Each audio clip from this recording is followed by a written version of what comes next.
Episode 7 लेकर आ गया वो ग्रेट इमॉर्टल का। तभी वो सभी आदमी फैन को घेर लेता है। ये देखकर वहाँ के सभी लोग भागने लगते हैं, बोलते हैं हे जल्दी करो, हम लोग को निकलना होगा, ये इसकी गलती है, अब ये समझे। माँ बोलता है हे तुम लोग किसका इंतजार कर रहे हो, इसे काट के फेंक दो। फिर वो सभी लोग चारों तरफ से फैन पर हमला कर देते हैं। उसी समय फैन के अंदर से एक लाइट चमकता है जिससे वो सभी लोग दूर फेंका जाते हैं। तभी फैन बोलता है तुम लोग मेरे सामने एक चींटी के बराबर हो, अच्छा होगा कि तुम मुझसे माफ़ी मांग लो तो मैं तुम्हें माफ़ कर दूंगा। ये देखकर सभी लोग शॉक्ड हो जाते, बोलते हैं अचानक से लाइट कैसे चमकने लग गया और यहाँ पर असल में हुआ क्या था। भाई ये देखकर शॉक्ड हो जाता है और अपने मन में बोलता है ये तो नामुमकिन है। ये सभी लोग स्पेशल फोर्स के आर्मी के रिटायर लोग थे, लेकिन फिर भी एक आदमी आराम से 10 लोग को मार सकता है और यही ग्रुप मेरा ताकत था जिसे मैं अंडरग्राउंड में राज कर रहा हूँ। मुझे कभी नहीं लगा था कि एक लड़का आके इन सभी को एक ही बार में हरा देगा। तभी फैन उसके कंधे में पाँव रखते हुए बोलता है हे चींटी कहीं के, क्या तुम्हें कुछ और दिखाना है क्या?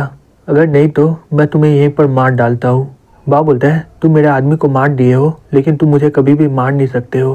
फैन बोलता है तुम मेरे सामने एक चींटी के बराबर हो, मैं चाहूँ तो तुम्हें यहीं पर मार डालूंगा।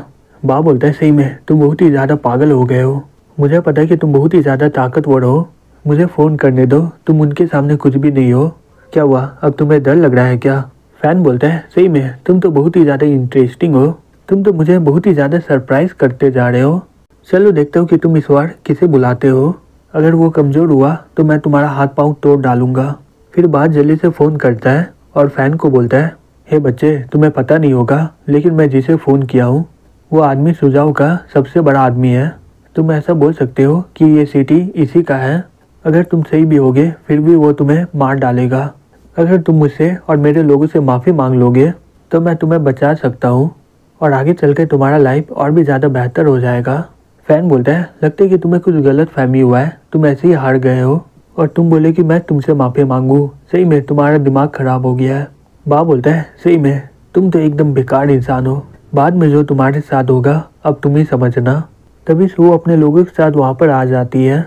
बा बोलता है मिसेस हो आप आखिरकार यहाँ पर आ गई, ये लड़का पागल हो गया है, ये हमारे लोगों को मार रहा है और ये आपके फैमिली के ऊपर भी बहुत ही बुरा भला बोला है। सो वो उसके पास जाके बोलती है टीचर मुझे माफ़ कर दीजिएगा, मैं लेट हो गई। वो बोलती है यहाँ पर हो क्या रहा है, ये इसे टीचर क्यों बोल रही है? फैन बोलता है हे सो मेरी बात सुनो, ये आदमी मेरे स्टूडेंट को परेशान कर रहा है, ये अपने साथ इसे ड्रिंक करने को बोल रहा है, अब बताओ क्या ये सही काम कर रहा है? बाप बोलता है हे ब्रदर मुझे माफ़ कर दो, मैंने ऐसा कब कहा? सो वो गुस्से से बोलती है तुम्हारी इतनी हिम्मत, तुम मेरे टीचर को परेशान कर रहे हो। बाप जल्दी से उसके कदमों के सामने झुक जाता है, बोलते हैं मिसेस हो प्लीज़ मुझे माफ़ कर दीजिए, मुझे नहीं पता था कि ये आपका टीचर है। सो वो गुस्से से बोलती है जल्दी से अपने आप को थप्पड़ मारो। बाप ने आपको थप्पड़ मारते हुए बोलता है मैं सही में इसके लायक नहीं हूँ, प्लीज़ मुझे माफ़ कर दीजिए। फिर उसके साथ उसके गार्ड लोग भी अपने आप को मारने लगते हैं। सो वो फैन को बोलती है मुझे माफ़ कर दीजिए, आपको ये देखना पड़ा, ये लोग जो फैमिली के डॉगी लोग हैं, मुझे पता है कि ये आपको परेशान किया है लेकिन ये हमारे लिए बहुत ही काम का है, आप जैसे चाहे इनका आगे चलकर वैसा इस्तेमाल कर सकते हैं। फैन अपने मन में बोलता है मैं चाहूँ तो इन सभी को यहीं पर मार सकता हूँ लेकिन मुझे अपना कल्टिवेशन लेवल को और भी ज़्यादा बढ़ाना होगा। अगर मैं अकेले सभी मेटे को जमा करूँगा तो ये बहुत ही मुश्किल हो जाएगा मेरे लिए, इन लोगों को इस्तेमाल करूँगा तो मेरा बहुत ही ज़्यादा समय बच जाएगा, ये आइडिया सही में बहुत ही बढ़िया है। सो वो बोलती है हे तुम लोग अब से याद रखना, अब से तुम सभी लोग मेरे टीचर की बात मानोगे। बा बोलता है ठीक है हम लोग समझ गए। फिर वो लोग वहाँ से भाग जाते हैं। वो अपने मन में बोलती है ये मिसेस हो इतना रेस्पेक्ट क्यों कर रहा फैन का, मुझे लगा कि ये इसके साथ खेल रही है, क्या मैं इसे छोड़ के कोई गलत काम की हूँ क्या? तभी यंग वहाँ पर जाके बोलता है हे मिसेस हो आपका शुक्रिया हमारी मदद करने के लिए, अगर आप नहीं आती तो ये फ़ैन बहुत ही ज़्यादा मुसीबत पैदा करता है यहाँ पर। आज हमारे डायरेक्टर नया प्रिंसिपल को अनाउंस करने वाला है, अगर आपके पास समय है तो प्लीज़ ज्वाइन हो जाइए हमारे साथ। सो वो बोलती है क्या तुम्हें नहीं पता है क्या स्कूल का सबसे बड़ा शेयर होल्डर किसका है? तभी माँ बोलता है मिसेस हो ये तो नॉर्मल सा बात है कि यंग ही हमारा प्रिंसिपल बनने वाला है और इससे बढ़िया कैंडिडेट कोई हो ही नहीं सकता है।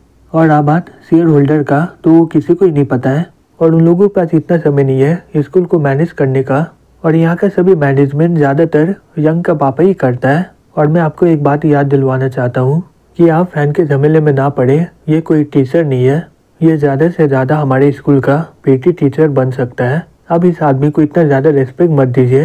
तभी सो गुस्से से बोलती है, तुम्हारी इतनी हिम्मत। उसी समय फैन उसे रोक देता है और बोलता है, हे डायरेक्टर माँ, लगता है कि तुम भूल गए हो कि एक टीचर का क्या मतलब होता है। एक ही पोजीशन में 20 साल से बैठकर तुम सही में पागल हो गए हो। जब यहाँ पर एक स्टूडेंट को जरूरत पड़ा तुम वहाँ पर जाकर छिप गए थे और अभी तुम यहाँ पर आकर बकवास कर रहे हो। माँ बोलता है, तुम क्या बकवास कर रहे हो, मैं डर के छिपा हुआ नहीं था। फैन बोलता है, अब तुम्हें यहाँ पर काम करने की ज़रूरत नहीं है, अच्छा होगा कि तुम यहाँ से निकल जाओ, नहीं तो मैं तुम्हें यहीं से मार के फेंक दूंगा। माँ बोलता है, हे फैन, तुम्हारी इतनी हिम्मत, तुम तो यहाँ पर एक इंटर्न हो और तुम मुझे यहाँ से निकालना चाहते हो। सही में तुम अपने आप को बहुत ही ज़्यादा समझ रहे हो। तभी फैन उसे एक जोर से थप्पड़ मार देता है। माँ गुस्से से बोलता है, तुम मुझे थप्पड़ मारे, तुम्हारी इतनी हिम्मत। तभी फैन उसे एक जोर से थप्पड़ मार देता है और बोलता है, अब मुझे पता चला कि इस वो को थप्पड़ मारना क्यों अच्छा लगता है। सही में इसे मारने में बहुत ही मजा आ रहा है, और बताओ तुम क्या कर लोगे। माँ बोलता है, क्या तुम पागल हो गए हो, तुम मुझे ऐसा मार नहीं सकते हो। तभी फैन उसे थप्पड़ पे थप्पड़ मारते रहता है। तभी वो बोलती है, हे फैन, तुम कर क्या रहे हो, तुम ऐसे किसी को मार नहीं सकते हो, अब बस करो। जो बोलती है, हे जल्दी से कोई पुलिस को फोन करो, ये पागल हो गया है। यंग बोलता है, हे फैन, तुम्हें क्या लगता है सब कुछ ऐसे ही निपट जाएगा। तभी वहाँ पर जो अपने लोगों के साथ वहाँ पर आ जाता है। माँ बोलता है, डायरेक्टर प्लीज मेरा बदला लीजिए, ये लड़का पागल हो गया है और ये मुझे कब से मार रहा है। प्लीज पुलिस को यहाँ पर बुलाकर इसे जेल में बंद करवाइए और इसे बहुत सालों के लिए जेल में बंद करवा दीजिए। डायरेक्टर बोलता है, हे माँ प्लीज शांत हो जाओ, ये मिस्टर जू है, हमारे स्कूल के बड़े शेयर होल्डर। फिर जू फैन के पास जाके बोलता है, मिस्टर फैन, मुझे आने में थोड़ा देर हो गया, आशा करता हूँ कि आपको ज़्यादा यहाँ पर प्रॉब्लम नहीं हुआ होगा। फैन बोलता है, मैं एकदम ठीक हूँ। फिर जू बोलता है, हे सब लोग मेरा बात सुनो, मेरा नाम जू जैंगचैंग है, मैं इस स्कूल का ओनर हूँ और अगला प्रिंसिपल मिस्टर फैन होगा।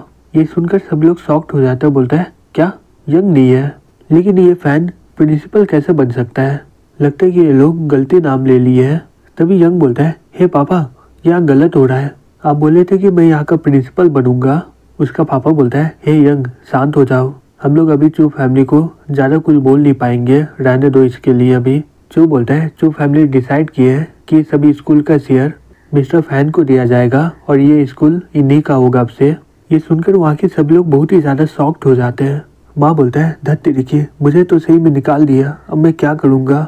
वो अपने मन में बोलती है, मिसेस हो और सो ये दोनों ही इनका रेस्पेक्ट कर रहे हैं, क्या ये पहले से ही इतना अच्छा था, अब मैं क्या करूँ, ये तो स्कूल का मालिक भी बन गया है, मुझे किसी तरह इसे पटाना ही होगा। सो बोलता है, हे मिस्टर फैन, आपको कुछ बोलना है क्या। फैन बोलता है, हे फी, तुम यहाँ का वाइस प्रिंसिपल बनोगे, ये डायरेक्टर माँ की तरह लोग ये स्कूल में होना नहीं चाहिए और इस तरह का लोग जितना भी होंगे उन्हें हम लोग निकाल देंगे।